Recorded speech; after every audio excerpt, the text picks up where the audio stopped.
Boa tarde a todos, sejam bem-vindos a mais uma aula de filosofia, voltada para a turma da terceira EJA. Vou fazer a correção da atividade que eu passei para a turma de vocês no começo desse mês. Então, para isso, eu vou apresentar a tela, aí a gente vai ver as perguntas e começar a respondê-las usando o vídeo que eu indiquei para vocês. Ok?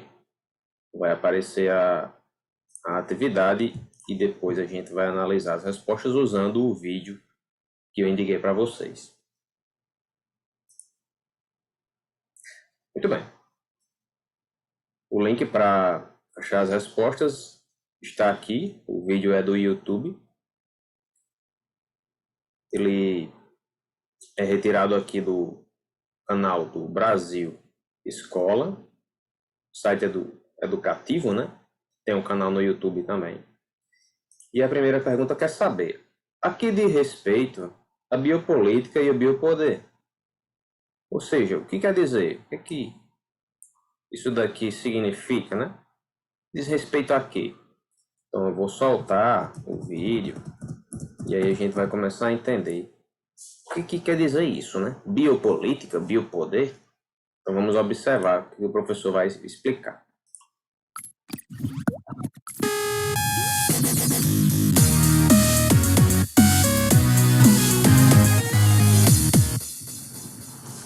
Fala aí galera, tudo bem com vocês? Eu sou Francisco Porfírio, professor de filosofia, e na aula de hoje a gente vai falar sobre biopolítica, que é um tema da filosofia contemporânea que fala especificamente de modos como a política enxerga e lida com a vida. Mas antes de passar para a nossa videoaula, eu vou pedir para vocês, deixe o seu like aí no nosso vídeo, se inscreva no canal e clique também no sininho para vocês receberem uma notificação quando um vídeo novo for postado.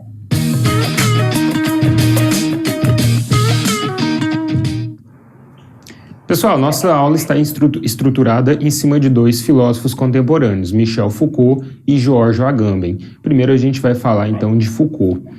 Foucault ele está fazendo aqui, primeiramente, uma distinção entre dois termos, tá? Biopolítica, que diz respeito à regulamentação da vida, e biopoder, que diz respeito ao impacto do poder sobre a vida. E que poder esse? Já temos a resposta da primeira questão, né? A que diz respeito à biopolítica e o biopoder? Diz respeito a quê? Resposta: a biopolítica diz respeito à regulamentação da vida das pessoas e o biopoder, o impacto do poder político sobre a vida das pessoas. Exatamente, pessoal. Na filosofia a gente também analisa a política. Afinal de contas, é influente na vida das pessoas, de cada um de nós também. Certo? A próxima questão quer saber o seguinte: o poder monárquico até o século XVIII era o de fazer morrer ou deixar viver. O que isso significa? Fazer morrer ou deixar viver? O que é isso? O que quer dizer isso, né? Então ele vai continuar explicando o restante da questão número 1 e nós vamos encontrar a resposta da número 2 na sequência. Certo? Vamos ouvir o que o professor tem a repassar para nós. Geralmente o poder governamental, tá? Mas a gente vai ver também que há ali aspectos em que o poder, principalmente nas sociedades pós-capitalistas, que o poder ele é dissolvido e ele não fica mais somente nas mãos do Estado ou do governo. Bom, pessoal, Foucault ele vai fazer uma diferenciação entre dois momentos, tá? Um momento pré-capitalista e um momento pós-capitalista, né? Utilizando como capitalismo não aquele primeiro capitalismo mercantilista lá do século XVI, mas o capitalismo industrial que surge a partir do século XIX. Então ele vai falar que até o século XVIII, o poder que era o poder monárquico, né? Ele era o poder de fazer morrer ou deixar viver. tá? Então, o que que isso significa? O monarca, ele tinha autonomia para interferir diretamente na vida dos súditos. A partir do século... Então, pessoal, como ele acabou de explicar, essa lógica, fazer morrer ou deixar viver, vai até o século XVIII, porque antes do século XVIII, o governo, na maioria dos lugares, era um governo monárquico. Tínhamos a monarquia predominando em vários lugares, principalmente na Europa, né? E esse governo monárquico é caracterizado por quê? Pelo quê? A vontade do rei, que é o monarca, está acima da vontade de todas as outras pessoas, né? É a vontade do rei que tem que ser colocada em prática. É mais importante do que a visão das outras pessoas. Então, era fazer morrer ou deixar viver. Ele tinha o direito de interferir do jeito que ele quisesse na vida das pessoas. Era assim. Isso até o século XVIII. Depois do século XVIII, sociedades foram mudando mais, né? A monarquia ela foi deixando aos poucos de existir, e aí a gente vai ter algumas mudanças. Ele vai falar sobre isso já já, tá bom? E a questão número 3, ela pergunta o seguinte: a partir do capitalismo industrial, para Foucault, a lógica era de fazer viver ou deixar morrer. O que isso quer dizer? Então aqui a gente já vê uma mudança. Até o século XVIII era fazer morrer ou deixar viver. Agora a lógica é fazer viver ou deixar morrer. Isso a partir do capitalismo industrial, tá bom? A partir do momento que a gente vai ter a chegada do capitalismo industrial. Em um momento onde a monarquia, o poder monárquico vai decair também. Certo? Então vamos ouvir o que o professor tem a falar sobre isso. Deixar viver, tá? Então, o que que isso significa? O monarca, ele tinha autonomia para interferir diretamente na vida dos súditos.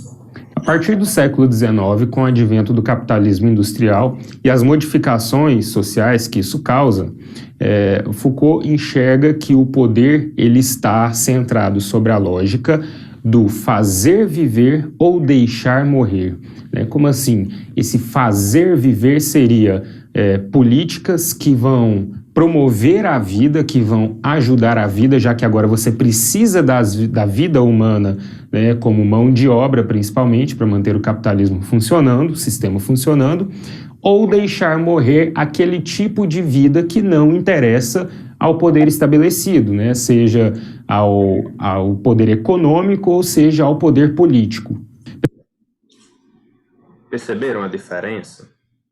Então, quando a vontade do rei estava acima da vontade de todo mundo, para ele tanto fazia se as pessoas iam viver ou morrer, né? Então, nessa lógica, havia realmente essa situação, fazer morrer ou deixar viver. As pessoas sofriam na mão do rei. Já aqui no capitalismo industrial, para o sistema continuar a funcionar, né? Lembre-se que o capitalismo industrial, como a gente vê em geografia, é uma fase do capitalismo onde nós vamos ter o surgimento das fábricas, né? As fábricas movidas ali com a força do vapor, né? Produzida com a queima do carvão mineral, né? Vamos ter o sistema de transporte sendo melhorado, né? Com os trens a vapor, os barcos a vapor. Então, as fábricas, né? Com as suas máquinas a vapor funcionando, literalmente a todo vapor, né? Para produzir mais e mais, precisavam de quê? De mão de obra, como ele falou, pessoas para trabalhar. Então não era interessante essas pessoas morrerem, né? As pessoas morrerem. Então a lógica era fazer viver ou deixar morrer. O deixar morrer diz respeito às pessoas que não tinham muita função, muita importância dentro desse capitalismo industrial. Mas a lógica era, dessa vez, priorizar a vida humana. A política daí em diante, né, vai ser agora essa. A lógica da política desse momento em diante é fazer viver ou deixar morrer. Tá bom? Questão número 4. Porque quando falamos de biopolítica, falamos sobre a microfísica do poder. Ele vai falar de microfísica do poder e macrofísica do poder daqui a pouco. Então vamos soltar para ver o que ele tem a falar ainda sobre a questão número 3 e ver a resposta da questão número 4. Pessoal, dentro dessa diferenciação entre sociedades pré-capitalistas e sociedades pós-capitalistas, nós temos estabelecimento aqui do que Michel Foucault chamou de macro e microfísica do poder. Acontece que, quando a gente pega até o século XVIII as sociedades pré-capitalistas, ele está falando de um poder macrofísico, que está ligado ao poder exercido pela monarquia, pelos grandes estados nacionais, né, por esse poder centralizado. Quando a gente pega as sociedades pós-capitalistas, Foucault associa elas ao que ele chamou de microfísica do poder, né, quando você tem uma esfera micro, tá? Onde o poder ele passa a ser dissolvido entre camadas da população e ele pode ser inclusive exercido ali por diversas instituições que a gente vai ver daqui a pouco. Entenderam? Então, nós falamos agora há pouco do período anterior ao século XVIII, né, onde a monarquia ainda era uma forma de governo importante. Nesse período em que a monarquia ainda era uma forma de governo importante, nós tínhamos o que? A macrofísica do poder. O poder centralizado na mão do rei, certo? Ele tinha todo o poder na mão. Podia dizer o que tinha que acontecer e era obedecido, né, pelos seus súditos. E assim era realizado, né, a vontade do rei, ou da rainha, né?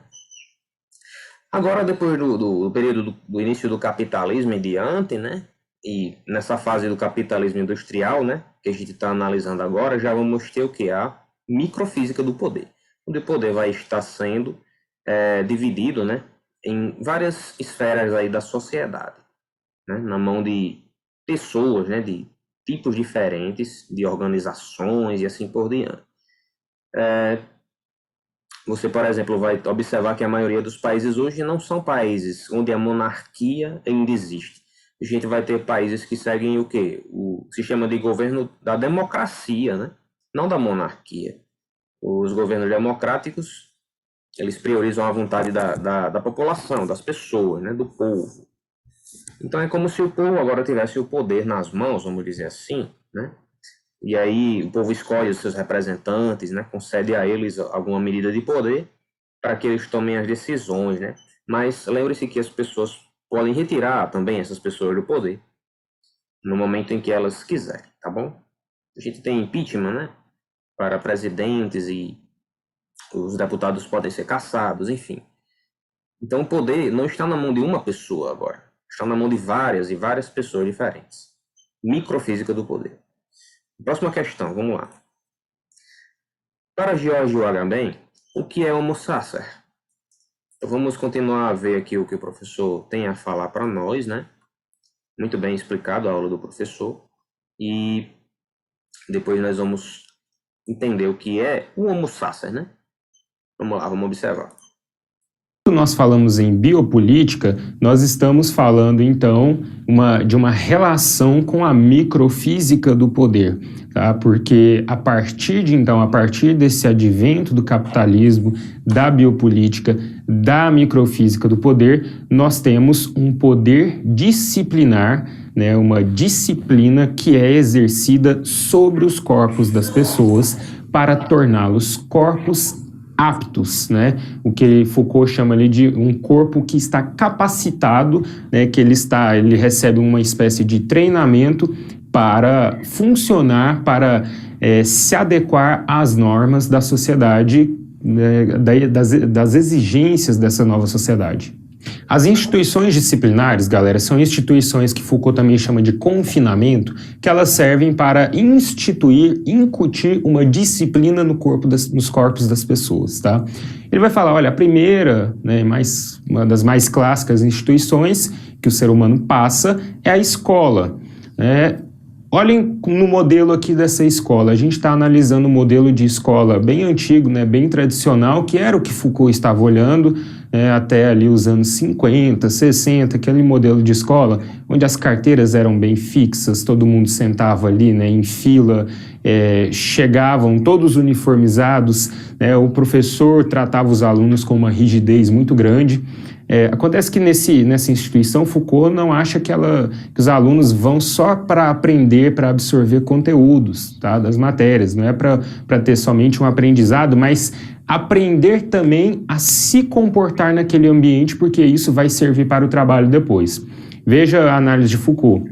Os alunos chegam uniformizados, né, toca uma sirene, todo mundo entra, todo mundo se senta enfileirado, cumpre ordens, né, cumpre com o dever que lhes é passado. Depois tem a hora do intervalo, depois volta do intervalo, fica mais um período ali cumprindo as ordens, depois bate o sino e todo mundo vai embora, tá? Aí a próxima instituição que a gente passa é o quartel, né, que ele serve para esse preparo do corpo também, dos homens, né, como que serão ali os soldados, futuros soldados, e ele é uma instituição, o quartel, o exército, é uma instituição de disciplinarização muito forte do corpo, né, porque as pessoas estão ali para terem seus corpos preparados para aquela atividade física. Ok, vamos para a próxima instituição, a fábrica. A fábrica, se a gente passa para analisar, Foucault está falando da fábrica porque era o modelo, né, maior ali que englobava os trabalhadores na Europa, né, no século XX. A fábrica é uma instituição onde os trabalhadores chegam uniformizados, né, bate uma sirene, todo mundo entra, fica cumprindo suas atividades, e aí depois vem um intervalo para o almoço, todo mundo sai no mesmo horário, depois volta, né, assume seu posto de trabalho, cumpre as atividades, as ordens do chefe, etc, etc. Ou seja, a estrutura da fábrica ela é semelhante à estrutura da escola, se falar de estrutura de funcionamento e disciplinarização dos corpos. Então, por isso que era importante o indivíduo, a criança, ir para a escola. Quando o indivíduo não consegue se adaptar bem às regras da sociedade, dessa sociedade pós-capitalista, ele é internado em outras instituições de confinamento e instituições desse tratamento disciplinar para o corpo.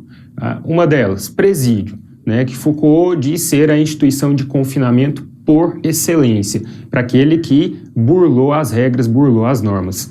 Hospital, que é uma instituição que serve para o tratamento das doenças do corpo, e Foucault também faz uma análise ali dos hospitais psiquiátricos, né, que existiam na época, os chamados manicômios, onde eram internadas pessoas consideradas loucas. Muitas vezes o louco era aquele que não conseguia se enquadrar nas regras da sociedade também.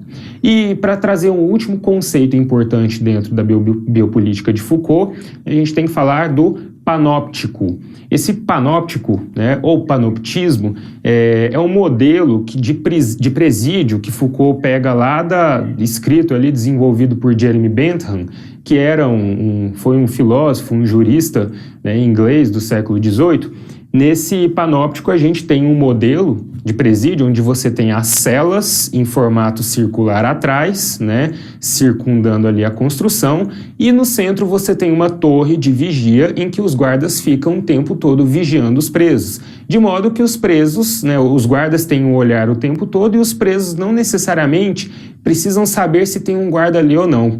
Eles não poderiam ver lá dentro, no caso. Por quê? Porque a ideia é que essa vigilância constante faz com que os presos tenham um bom comportamento. Se a gente traz isso para a nossa sociedade atual, o panóptico ele pode ser observado, por exemplo, com as centrais de monitoramento, câmeras de segurança, que estão o tempo todo observando o que todo mundo faz, né, com o objetivo de coibir ações antes que elas sejam praticadas. Bom, pessoal, agora vamos falar de outro importante autor para a biopolítica, o filósofo contemporâneo Giorgio Agamben. Giorgio Agamben ele vai fazer uma retomada ali da obra de Hannah Arendt, tá? Hannah Arendt foi uma filósofa judia alemã que sofreu com o nazismo, foi perseguida, foi presa até que ela conseguiu fugir para os Estados Unidos, mas ela escreve um livro fantástico que é As Origens do Totalitarismo, tá? Que ela vai fazer uma análise ali de todos os acontecimentos que levaram ao totalitarismo, o que foi o totalitarismo, como que se comportaram os regimes totalitários do século XX, etc. Giorgio Agamben, ele vai escrever, então, ele vai falar e desenvolver o conceito de homo sacer, tá? Que ele vai analisar, vai ali juntar com o que ele chamou de uma vida nua. Homo sacer, ele tira essa palavra, né, esse termo, do direito romano antigo, que estabelecia como homo sacer uma espécie de pessoa que ela já estava por praticar a sua ação, né, que geralmente eram crimes que eles chamavam de crimes contra os deuses, ela já estava condenada pelos deuses. Então, era um tipo de pessoa, né, que qualquer um poderia matar, por exemplo, e que o direito, a própria instituição penal não se encarregaria dela, né? Ela deixava para os deuses ou deixava para a população. Então ela se tornava uma pessoa sem importância, tá? Uma vida nua. E para chegar a esse conceito de vida nua, né, de vida sem nada, despida, o George Agamben vai diferenciar ali os termos gregos para se falar de vida, do vocabulário grego antigo. Bios, né, e zoe. O zoe seria uma vida mais social e não aquela vida biológica, tá? Então o homo sacer, ele era aquele desprovido da zoe, né, dessa vida em sociedade, dessa vida social. Para ilustrar o que George Então, deu para observar a resposta da questão número 5 para George Agamben, o que é o homo sacer. Então, é uma pessoa que tem, como ele falou, uma vida nua, né? Uma pessoa que, vamos dizer assim, algumas pessoas chamam de pessoa invisível, né? Que não tem tanto valor dentro da sociedade, às vezes é vítima de preconceito, não tem muitas oportunidades, tá? É uma pessoa assim, uma vida nua, que nem ele falou, uma vida despida, que muitas vezes é difícil, a pessoa enfrenta muitos problemas. Ele vai colocar até algumas imagens que vão exemplificar isso. Vamos observar? E ele vai finalizar a explicação dele com isso, tá bom? E outros elementos finais também. Vamos ouvir. Agamben quis dizer, eu trouxe aqui para vocês dois momentos. Um principal que ele pega, né, central, que ele está retomando ali da filosofia de Hannah Arendt, por exemplo. Essa imagem, nela é retratada judeus sendo transportados, sendo colocados, né, dentro dos trens. Esse daí provavelmente estava partindo para o campo de concentração de Auschwitz, né, que foi o que mais matou, o que mais eliminou judeus durante o período de dominação nazista, ali a partir do que o governo nazista chamou de solução final, né, a partir de 1942. É uma imagem muito chocante. As vidas dessas pessoas estavam, naquele momento, naquele contexto, e levando em consideração o que aquele governo, aquele poder político fez com elas, elas eram pessoas, né, desprovidas dessa vida que o George Agamben associou a Zoe, né? Ou seja, eram pessoas com a vida nua, eram homo sapiens. A próxima imagem, né, é uma imagem mais recente que a gente pode associar ao que é o homo sapiens na contemporaneidade, né? A pessoa que é considerada, é marginalizada pela sociedade, né?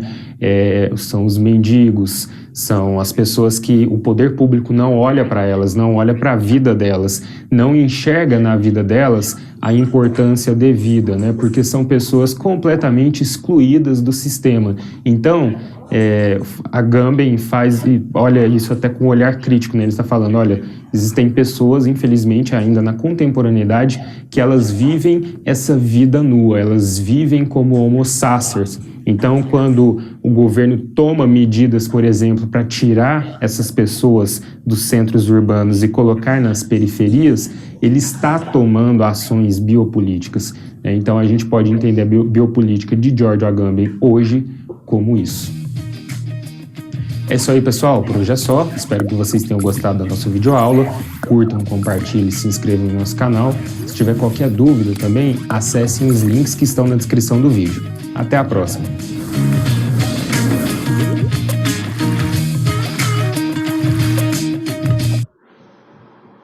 Muito bem, pessoal. Então, uma ótima explicação aqui do professor, né?